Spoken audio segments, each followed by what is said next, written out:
నాకు తెలుసు సోదరులారా, ఈసారి పట్టభద్రులంతా ఎంత కసితో ఉన్నారో తీర్మానం గెలిపేయడానికి. ఆ విషయం నాకు తెలుసు. నాకు భారీ మెగా చేయడానికి కూడా సిద్ధంగా ఉన్నారన్న విషయం తెలుసు. కానీ నేను గతంలో మాట్లాడినా చాలా సార్లు,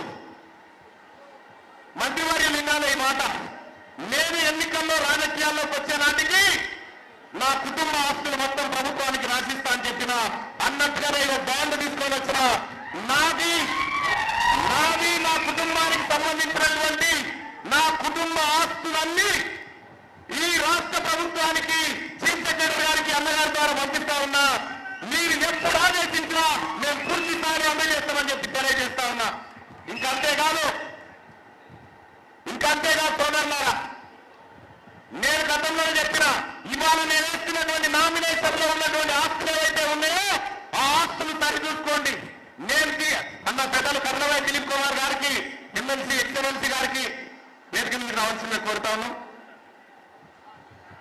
నేను ఏవైతే ఇప్పటి వరకు చెప్పుకుంటూ ఒక్కటి మిస్ కాకుండా రైట్ టు రీకాల్ మొదటిసారిగా ఈ భారతదేశంలో నా మీదే పెట్టుకోబోతా ఉన్నా.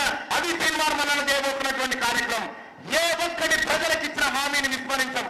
సోదరులారా, నేను నామినేషన్ పత్రంలో వింపినటువంటి ప్రతి ఆస్తి విలువ ప్రతిదీ మీరు పరిశీలించి పెట్టుకోండి. తీర్మానం చనిపోయినప్పుడు ఏముంటే కూడా మీరు పరిశీలించుకునేటువంటి అవకాశం ఉంటుంది. సోదరులారా,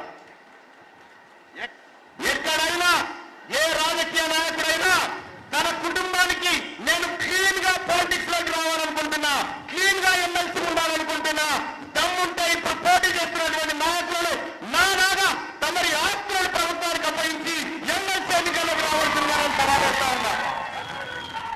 ఎవరు రారు అట్లా. ఎందుకు రారంటే వాళ్లకు రాజకీయాలంటే దోపిడీలు, కూలీలు, డబ్బు సంపాదించడాలు, అక్రమాలు, ఇవన్నీ వాళ్ళకు. కానీ నాకు రాజకీయాలంటే నేను గతంలోనే చెప్పిన సోదరులారా, నేను రాజకీయాలు చేసిన తర్వాత ఒకవేళ నేను సరిపోతే 1,00,000 మంది తాలూకు రావాలని చెప్పినా నేను అటువంటి రాజకీయాలు చేయాలనుకుంటున్నా. ఈ పేద వర్గాల కోసం రాజకీయాలు చేయాలనుకుంటున్నా. సమూలమైనటువంటి మార్పులు, రాజకీయ మార్పులను నేను ముందుకు తీసుకొస్తా అని చెప్పి తెలియజేస్తా ఉన్నా. నేను ఎవరి కోసమో ఎవరికి జవాబు చెప్పడం కోసమో పనిచేయను. ఈ ప్రజల కోసం ఏది మంచో అని చేసుకుంటూ ముందుకు పోతూనే ఉంటా. సోదరులారా, నేను రాత్రి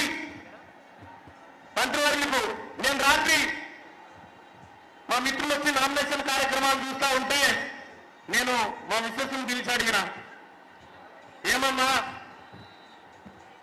బ్రతకగలుగుతాను, నువ్వు ప్రభుత్వ ఉద్యోగిని, నేను ఎక్కడ పని చేసినావు 1,00,000 2 లక్షల జీతం వస్తాయి, బతకగలుగుతాం, ఉంటే ఉండదు పోతే పోతుంది, మనం ఇచ్చిన మాట కట్టుబడి ఉందామని చెప్పిన. ఆ మాట ప్రకారం దాదాపు మా కుటుంబం పేరు మీద, అంటే నా కుటుంబం పేరు మీద 1,50,00,000 రూపాయల దాకా ఆస్తులు ఉన్నాయి. అన్ని ఆస్తులను గవర్నమెంట్ ఆఫ్ తెలంగాణకి చీఫ్ సెక్రటరీ గారికి నేను ఇవ్వడానికి ముందుకొచ్చి అంగీకారం తెలుపుతూ ఆ పత్రాన్ని ఇస్తా ఉన్నాం. సోదరులారా, ఎవరైనా చేస్తారా ఈ పని? చేస్తారా? ఈ ఇండియాలో ఎవరైనా చేసిందా పని? ఈ భారతదేశంలో ఎవరైనా చేసింది?